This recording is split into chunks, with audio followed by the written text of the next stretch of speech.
35 साल में लालू और नीतीश की सरकार इंडस्ट्रियल एरिया को नहीं लगा सकता था बिहार में? यदि चाहते तो जिस समय उनकी जीत थी उस समय कांग्रेस का सरकार था, और कांग्रेस का सरकार और लालू जी का सरकार, दोनों का सरकार साथ में था। तो क्या ये दोनों मिलके जो है यहाँ का विकास का इस ढर्रा को नहीं लागू कर सकते थे? चलिए उनको हटाइए, भाजपा की सरकार और नीतीश कुमार का सरकार केंद्र में और राज्य में दोनों का था, वो भी यहाँ कर सकते थे, क्या किए?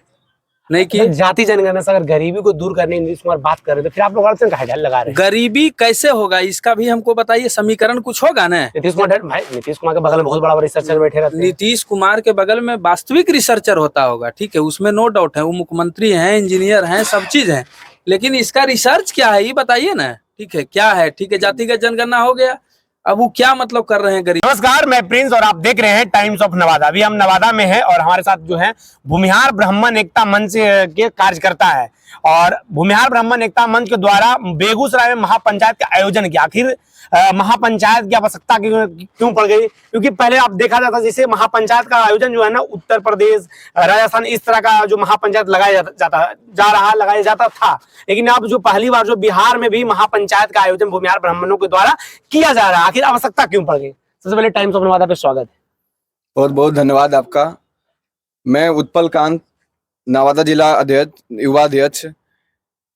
आप तमाम यहाँ देख रहे हैं, हम सभी भूमिहार ब्राह्मण एकता मंच का कार्यकर्ता सभी यहाँ हम लोग बैठे हुए हैं। हम सभी लोग 5 नवंबर बेगूसराय में महासम्मेलन लाखों लाख की संख्या में हम लोग 5 नवंबर को एकत्रित हो रहे हैं।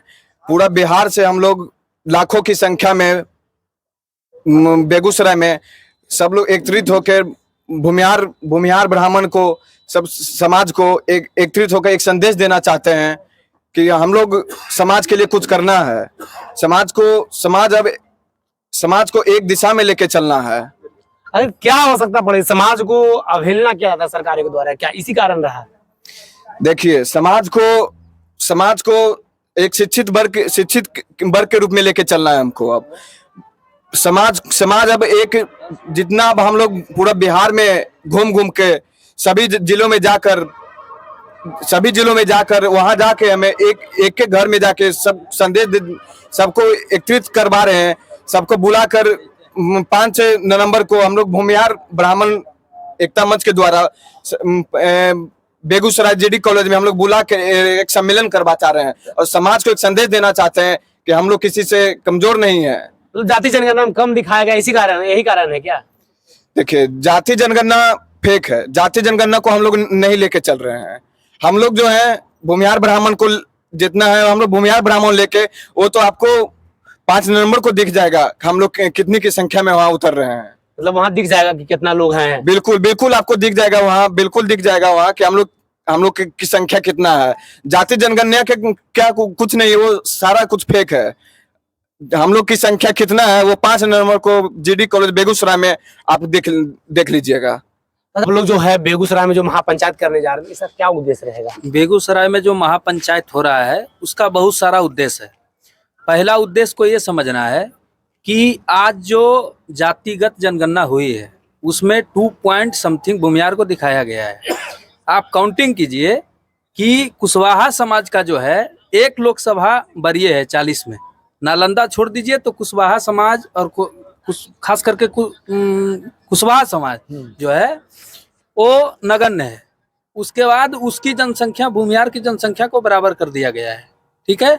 जबकि भूमिहार की बाहुल्य लोकसभा सीट आपका चलिए नवादा, आपका चलिए बेगूसराय, फिर चलिए आप महाराजगंज, जहानाबाद, पाटलिपुत्रा, कुछ मोतिहारी भी कर सकते हैं, ठीक है। मोतिहारी में तो जब इतनी आबादी हमारी 5-5, 6-6 लोकसभा में है तो हमारी आबादी 2.8% और 6%, और कुर्मी को लिया जाए, ठीक है, तो नालंदा छोड़ के कहानी खत्म है।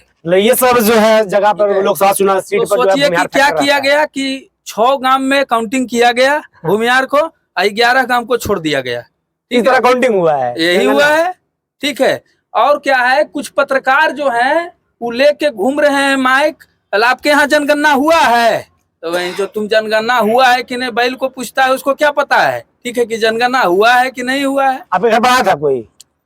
मेरे घर पर आया है, ठीक है, तो मेरे घर पर आया है तो हम तो कहेंगे ही कि आया है, लेकिन दूसरे के घर में नहीं गया है, ये भी गारंटी है। अब बहुत सारे लोग बोल रहे हैं कि नहीं आया मेरे घर, नहीं आया है, सुनने को ठीक मिलते है। रहता है। अब हम पूछते हैं कि बिहार में कितनी जाति है और उसको किस तरह से काउंटिंग हुआ है, पूरा को पारदर्शित ही नहीं किया गया है। हम तो ये नहीं मानते हैं कि अच्छी तरह से किया गया है। इसी के लिए क्या है कि हम लोग जुटान हो रहे हैं सब एक जगह। जब नीतीश कुमार और सरकार के द्वारा भी क्या है कि हम लोग को बेफजूल को दबाया जा रहा है हर मुद्दे पे, ठीक है, जबकि हमारी भागीदारी जो मिलना चाहिए वो नहीं मिल रहा है सरकार के द्वारा। तो आज आप ही लोग तो कहते हैं ना भाई कि नीतीश कुमार जो है जाति जनगणना आप लोग विरोध करते हैं। अभी आप बोल रहे हैं कि 30 साल से जो सरकार चल रहा है, आप लोग तो सरकार चलाए हैं, पहले आपका सरकार चला है। हाँ। लेकिन बहुत सारे ऐसे समाज में मुख्यमंत्री नहीं बन पाए हैं, उनको भी तो मौका आप लोग दे सकते थे। तो इसमें क्या है कि मौका देने से कौन चुक रहा है, ठीक है। अभी 35 साल से किनका मुख्यमंत्री है, कौन फॉरवर्ड है? लालू प्रसाद यादव हैं, राबड़ी देवी हैं, नीतीश कुमार हैं, जीतन राम मांझी है, लोग फॉरवर्ड हैं नहीं ना। तो इन लोग सरकार चला रहे हैं, इनको कोई रोक रहा है? जाति जनगणना से भी रोक नहीं है, ठीक है। विरोध इसलिए कर रहे थे, कोई भी आदमी बिहार के किसी भी वर्ग का, किसी भी जाति का, जातिगत का जनगणना का विरोध इसलिए हो रहा था कि भागीदारी आपके रोकने के लिए नहीं, जातिगत से ज्यादा जरूरी है यहाँ शैक्षणिक स्तर पे हर लोग को ऊंचा करना, ठीक है, यहाँ आर्थिक रूप से मजबूत करना। तो उस पर कोई पहल नहीं है। क्या 30-35 साल में लालू और नीतीश की सरकार इंडस्ट्रियल एरिया को नहीं लगा सकता था बिहार में? यदि चाहते तो जिस समय उनकी जीत थी उस समय कांग्रेस का सरकार था, और कांग्रेस का सरकार और लालू जी का सरकार, दोनों का सरकार साथ में था। तो क्या ये दोनों मिलके जो है यहाँ का विकास का इस ढर्रा को नहीं लागू कर सकते थे? चलिए उनको हटाइए, भाजपा की सरकार और नीतीश कुमार का सरकार केंद्र में और राज्य में दोनों का था, वो भी यहाँ कर सकते थे। क्या किए?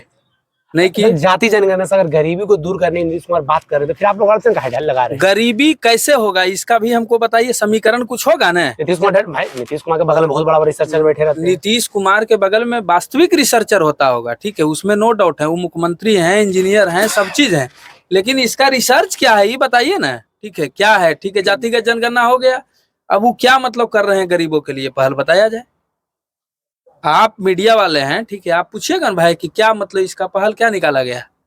बोले कि भाई जो गरीब समाज रहेगा, जिसको आज तक सामाजिक रूप से, राजनीतिक रूप से, शैक्षणिक रूप से जो पिछड़ा, उसको हम आगे करने का मौका। तो इसका मतलब जो है उस सीट किस आधार से बंटवारा होगा, ठीक है, 36 जात है और 40 को लोकसभा है, कैसे बांट रहे हैं नीतीश कुमार? फिर देखो किसी को नहीं पड़ेगा, तो नहीं पड़ेगा। आधा पड़ेगा। आप कैसे कर रहे हैं? 25%, ठीक है। एक लोकसभा में 4 लोग कैसे इसको बांटिएगा बताइएगा तबे ना। आप कहते हैं कि देने के लिए, इसका मतलब है कि आधा को दीजिएगा, आधा को छोड़ दीजिएगा। यदि भी आप कहते हैं, ठीक है, तो भागीदारी फिर नहीं मिल पाएगा। धानुक लोकसभा कौन है सो बता दीजिए, कोयरी लोकसभा कौन है, भूमिहार लोकसभा कौन है, इहो जारी कर देते।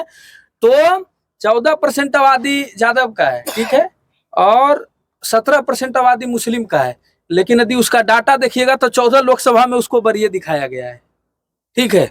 कुर्मी को हो सकता है और 15 को में दिखा दे, ठीक है, कि वरीय है। सब साजिश है ये सब, हमको तो लग रहा है, ठीक है, कि यही है। ग्राउंड पे कोई काम नहीं हो रहा है। आपको यदि रोकना भी चाहा, ठीक है, इसका विरोध भी किया, तो आप रोक नहीं लिए। अब तो हो गया है, अब तो आप आंकड़ा भी जारी कर दिए हैं, तो अब तो कम से कम सबका विकास होना चाहिए। तो हमारे साथ थे भूमिहार ब्राह्मण एकता मंच के जो कार्यकर्ता, आप बता रहे थे कि 5 नवंबर को अपना जो संख्या वहां गिना देंगे कि हमारी आबादी बिहार में कितना प्रतिशत है। हमको सही रूप से राजनीतिक, शैक्षणिक और सामाजिक भागीदारी हमको चाहिए। और आप देख रहे हैं टाइम्स ऑफ नवादा, मैं प्रिंस, जय हिंद।